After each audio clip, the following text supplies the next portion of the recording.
Assalamualaikum warahmatullahi wabarakatuh. Perkenalkan, nama saya Farel Amirul Mukhlis, asal sekolah dari SMA Likma Boarding School Batu. Saya mewakili sekolah saya dalam lomba SMA Awards tahun 2022 dalam kategori lomba cerdas cermat kebangsaan.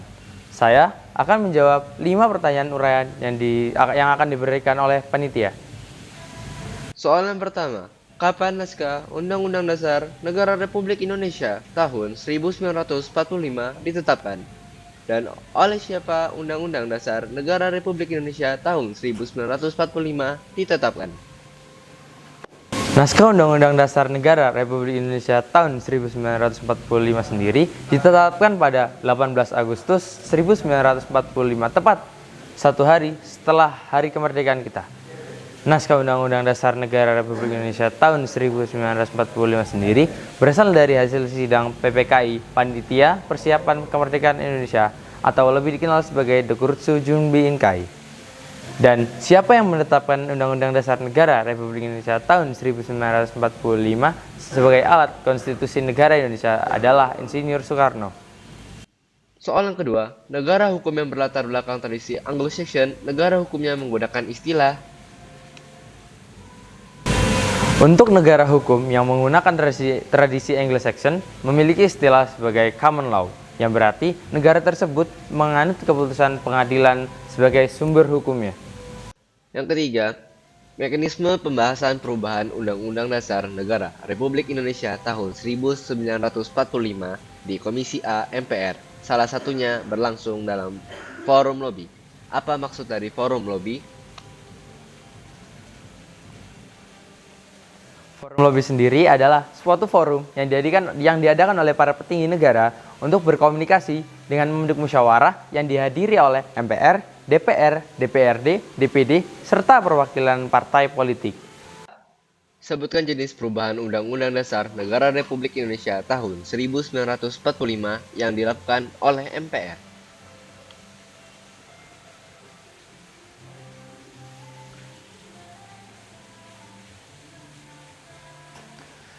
Perubahan Undang-Undang Dasar Negara Republik Indonesia tahun 1945 yang dilakukan oleh MPR antara lain: yang pertama, mengubah pasal dalam Undang-Undang Dasar Negara Republik Indonesia tahun 1945.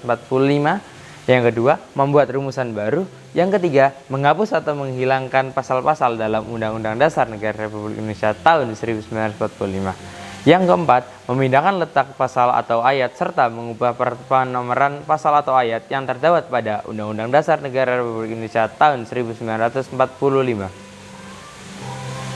Contohnya, perubahan terhadap Undang-Undang Dasar Negara Republik Indonesia tahun 1945 terjadi setelah berkembangnya tuntutan reformasi, yang diantaranya berkenaan dengan reformasi konstitusi. Soal terakhir, kesepakatan perubahan Undang-Undang Dasar Negara Republik Indonesia tahun 1945 dilakukan secara adendum. Apa arti kata adendum?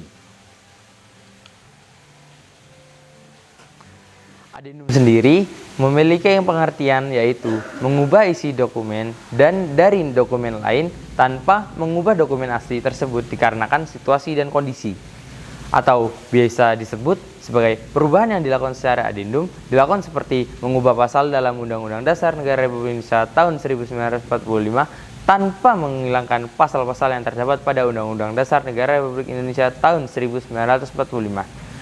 Dan untuk mengubah Undang-Undang Dasar Negara Republik Indonesia tahun 1945 tidak dapat diubah secara asal-asalan, melainkan harus mengikuti syarat-syarat yang telah ditentukan, seperti yang pertama, usul perubahan pasal-pasal Undang-Undang Dasar 1945 dapat diagendakan dalam sidang MPR bila diajukan sekurang-kurangnya 1/3 dari jumlah anggota MPR.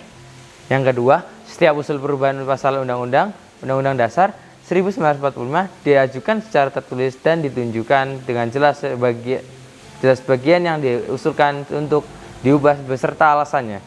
Yang ketiga, mengubah pasal Undang-Undang Dasar 1945, sidang MPR harus dihadiri sekurang-kurangnya 2/3 dari jumlah anggota MPR. Yang keempat, putusan untuk mengubah pasal Undang-Undang Dasar Negara Republik Indonesia tahun 1945 harus disetujui oleh 50% dari anggota MPR atau lebih 1 orang untuk mencapai persetujuan. Dan khususnya dalam perubahan NKRI tidak dapat diubah. Terima kasih. Sekian jawaban dari saya. Wassalamualaikum warahmatullahi wabarakatuh.